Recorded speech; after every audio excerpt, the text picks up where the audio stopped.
Plantation பண்ணும்போது இந்த மாதிரி வச்சிட்டீங்கன்னா ம். உங்களுக்கு ம். இந்த உயிர்மண் உதிர்றதுனால வரக்கூடிய கன்றுகளோட இறப்பு விதத்தை நம்ம குறைச்சிடலாம். ஓகே. ஆனா இப்ப அடுத்து ஒரு மிஸ்டேக் பண்றாங்க.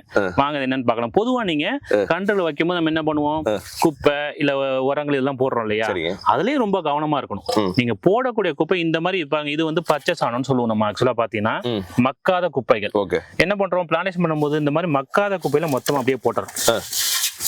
அப்ப இதுல என்ன ஆகும் பாத்தீங்கன்னா, இந்த மாதிரி மக்காத குப்பையில 2-3 பிரச்சனை இருக்கு. ஒண்ணு, இது மக்கும் பொழுது உருவாகக்கூடிய வெப்பம்னு சொல்லுவோம். அந்த வெப்பத்தினாலையும் வேர்கள் வந்து நமக்கு பிரச்சனை வரும். ஓகே. ரெண்டாவது, இந்த இப்ப இருக்கக்கூடிய முக்காவாசி பாத்தீங்கன்னா கலப்பு மாடுகள் தான். அப்ப அந்த கலப்பு மாடுகள் வரும்போது நோய் பிரச்சனை அதிகம் இருக்குங்கிறப்ப இந்த மாதிரி மக்காத குப்பைகளே உங்களுக்கு நோய் தாக்குதல், பூச்சி தாக்குதல் வரக்கான வாய்ப்புகள் அதிகம் இருக்கு.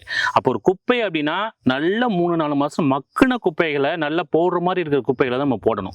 ரெண்டாவது மிஸ்டேக், கன்றுகளை ஆரம்பத்துல இருந்தே ஃபாஸ்டா வளர்க்கணும் அப்படிங்கிற ஒரு கான்செப்ட்ல இந்த மாதிரி கெமிக்கல் ஃபெர்டிலைசர் சொல்லுவோம், யூரியா, டிஏபி, இந்த உரங்களை நேரடியா போட்டுறோம்.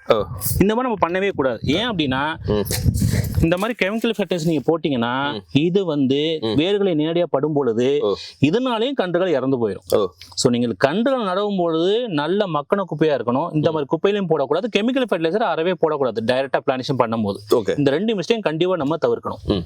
ஓகே. ஒரு சிலர் பாத்தீங்கன்னா வந்து கன்றுகளோட வளர்ச்சி சீக்கிரமா இருக்கணும்னு சொல்லிட்டு இந்த மாதிரியான உரங்களை போடுறாங்க. சார், ஒரு பிளான்டேஷன் பண்ண உடனே வேர்கள் வந்து உங்களுக்கு இதுல உள்ள சத்தை உறிஞ்ச ஆரம்பிக்காது. அததான் சொல்றோம், அந்த உயிர்மண்ணுக்கு முக்கியம்.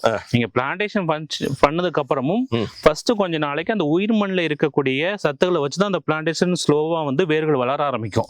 ஸோ வேர்கள் வளர்ந்து அதுக்கப்புறம் தான் நம்மளுடைய மண்ணில் இருக்கக்கூடிய நம்ம போடக்கூடிய உரங்கள் இருக்கக்கூடிய அந்த நியூட்ரிஷனை எடுக்க ஆரம்பிக்கும். ஸோ நீங்க கெமிக்கல் ஃபெர்டிலைசர் போடுறதுனால ஒன்றும் யூஸ் இல்லை. ஏன் அப்படின்னா கெமிக்கல் ஃபெர்டிலைசர் ஒன்ஸ் நீங்க வாட்டரிங் பண்ணிட்டீங்கன்னா வித்தின் ஒரு 1 வீக் 10 டேஸ்ல அந்த கெமிக்கல் ஃபெர்டிலைசர் கரைஞ்சிரும் உங்களுக்கு. ஸோ அது உரமாவும் போய் நமக்கு நியூட்ரிஷனாகவும் போய் சேராது.